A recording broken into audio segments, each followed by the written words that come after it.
আসসালামু আলাইকুম সম্মানিত সুধী খামারি ভাই ও বোনেরা, আশা করি সকলে ভালো আছেন।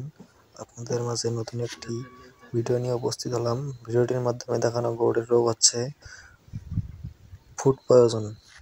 গরুর পেটে অতিরিক্ত গ্যাস হওয়ার কারণে পেট ফুলে গেছে। ফুড পয়জনের মূল কারণটা হচ্ছে খামারির একটু অসচেতনতার কারণেই গরুর ফুড পয়জন হয়ে থাকে। সম্মানিত খামারি, ফুড পয়জনের মূল কারণটা হচ্ছে খাবারের সাথে বিষক্রিয়া জাতীয় কোনো কিছু খেয়ে ফেললে, অথবা ঘাস অথবা পচা খেরের সাথে পোকা মাকড় জাতীয় কোনো কিছু খেয়ে ফেললেও এরকম সমস্যা হতে পারে।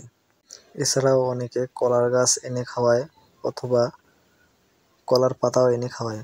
কলার গাছ অথবা কলার গাছের পাতায় পোকা থাকার কারণে গরু খেয়ে ফেললে এরকম সমস্যা হতে পারে। এছাড়া অনেকে সবজি খেতে স্প্রে করা অথবা আবাদি ফসল যেমন ভুট্টার গাছ অথবা ধানের ক্ষেতে স্প্রে করা ঘাস এনে খাওয়ালেও এরকম সমস্যা হতে পারে।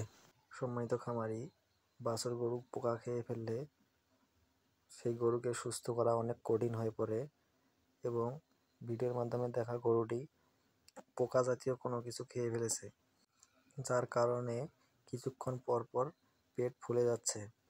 স্প্রে করা ক্ষেতের ঘাস খাওয়ালেও গরুর ঘন ঘন পেট ফুলে যাবে এবং গ্যাস বাইর করে দিতে হবে।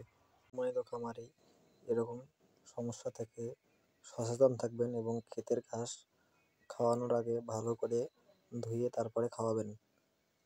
বাছুর গরু ফুড পয়জন হলে বেশিরভাগ বাছুরেই মারা যাওয়ার সম্ভাবনা থাকে। সম্মানিত ভিউয়ার্স, ভিডিওটি ভালো লাগলে অবশ্যই লাইক করবেন, ফলো করবেন এবং শেয়ার করে অন্যের কাছে পৌঁছে দেবেন এবং ভিডিওটি সম্পর্কে আপনাদের গুরুত্বপূর্ণ মতামত কমেন্টের মাধ্যমে জানাবেন। ধন্যবাদ সবাইকে। আপনাদের একটি লাইক এবং একটি কমেন্ট আমাদের পরবর্তী ভিডিও বানাতে অনুপ্রেরণা যোগায়। ধন্যবাদ। আলহামদুলিল্লাহ, বাছুরটির গ্যাস বের করে দেওয়ার পরে বাছুরটি এখন মোটামুটি সুস্থ।